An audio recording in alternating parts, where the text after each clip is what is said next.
नमस्कार, आप देख रहे हैं एमपी न्यूज। आपके साथ मैं हूं हिना मेहता। एमपी न्यूज के इस खास प्रोग्राम न्यूज रूम में आप सभी का स्वागत है, जहां हम बात करते हैं मध्य प्रदेश से जुड़ी कुछ अपडेट्स पर। तो चलिए शुरू करते हैं।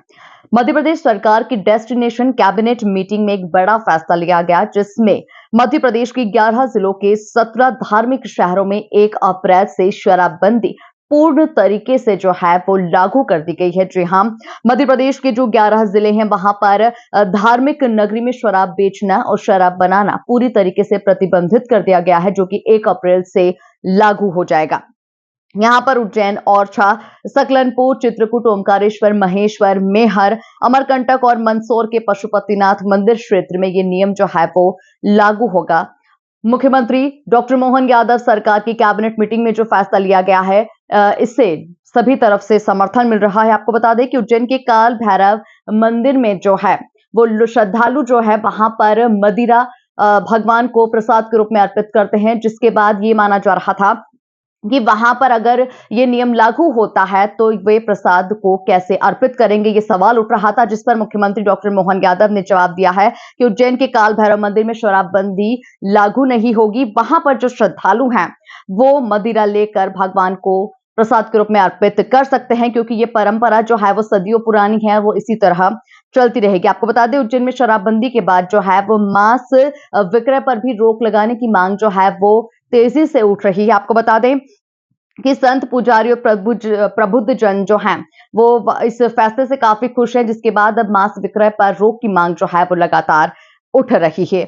अगली खबर की ओर बढ़ते हैं, जहां मध्य प्रदेश के धार्मिक स्थलों पर शराबबंदी को लेकर मध्य प्रदेश विधानसभा के उपनेता प्रतिपक्ष हेमंत कटारे ने सरकार को घेरने की कोशिश की है। जी हां, हेमंत कटारे ने धार्मिक स्थलों पर शराबबंदी को जो है वो प्रोपोगंडा बताया। उन्होंने आगे कहा कि सरकार काला बाजारी बढ़ाने की कोशिश कर रही है। उन्हें सरकार पर गंभीर आरोप लगाते हुए कहा है कि उन्होंने मुरैना के धार्मिक स्थलों पर शराबबंदी क्यों नहीं की है। उन्होंने एक बड़ा सवाल उठाया। हेमंत कटारे ने भाजपा नेताओं पर अवैध रेत उत्खनन और शराब माफियाओं को संरक्षण देने का भी आरोप लगाया है। अब देखना होगा कि बीजेपी इन आरोपों पर क्या प्रतिक्रिया देती है। अगली खबर की ओर बढ़ते हैं, जहां पर महू में 27 जनवरी को कांग्रेस की जय बापू, जय भीम, जय संविधान रैली यात्रा जो है वो निकाली जाएगी, जिसे लेकर तमाम वरिष्ठ नेता जो हैं वो लगातार बैठकें ले रहे थे और इस यात्रा को सफल बनाने की जो है वो कोशिशों में लगे हुए थे। वहां पर महू में जो है फिलहाल कल यानी 27 जनवरी को यात्रा निकाली जाने वाली है और इसे लेकर जो है वहां तैयारियों का सिलसिला जो है वो जोरों शोरों से चल रहा है। यहाँ पर वेटनरी कॉलेज में सभा के लिए 3 अलग अलग डोम जो है वो बनाए गए हैं।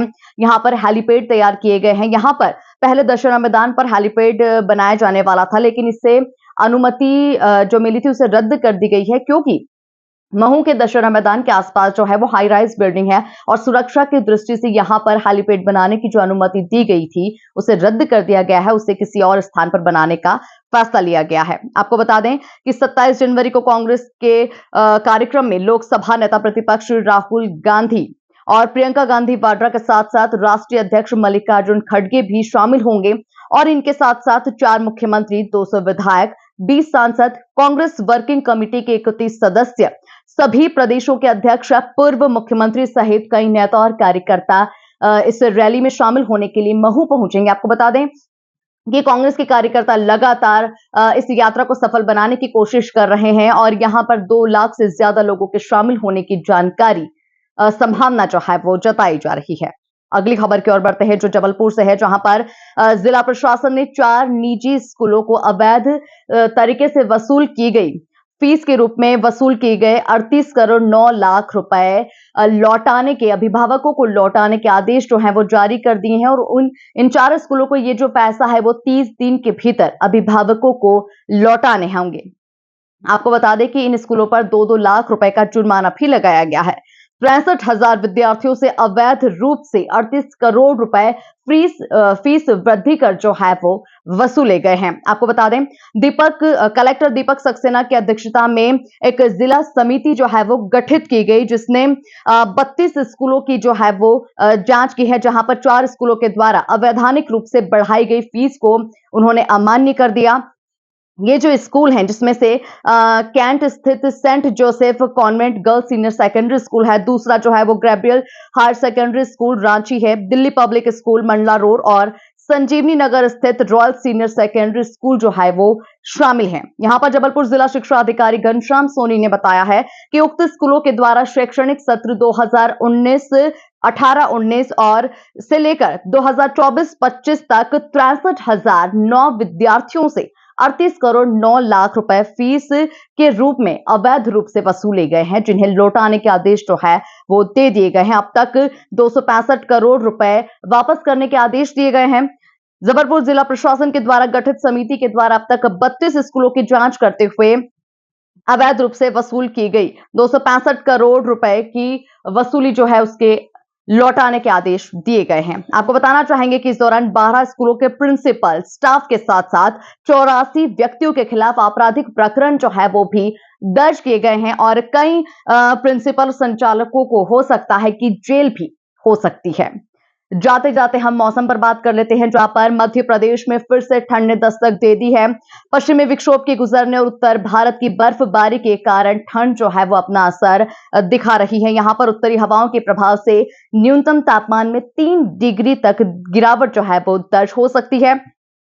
मौसम वैज्ञानिकों के अनुसार 3 से 4 दिन में फिर से कड़ाके की ठंड जो है वो शुरू हो जाएगी। यहां पर 29 जनवरी को नए पश्चिमी विक्षोभ की संभावना जताई जा रही है। आपको बता दें कि वर्तमान में मध्य प्रदेश की मौसम को प्रभावित करने वाली कोई भी मौसम प्रणाली फिलहाल सक्रिय नहीं है। यहां पर हवा का रुख भी उत्तरी हो गया है। इसी वजह से एक बार फिर सिहरन जो है वो धीरे धीरे बढ़ने लगी है।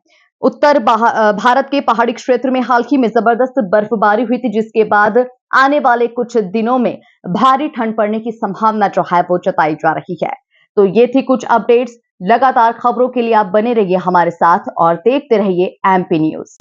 एमपी की नब्ज, एमपी का हाल, मध्य प्रदेश की हर खबर एमपी न्यूज टीवी के साथ।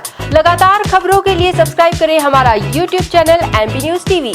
लेटेस्ट अपडेट्स के लिए बेल आइकन दबाना जरा भी न भूलें।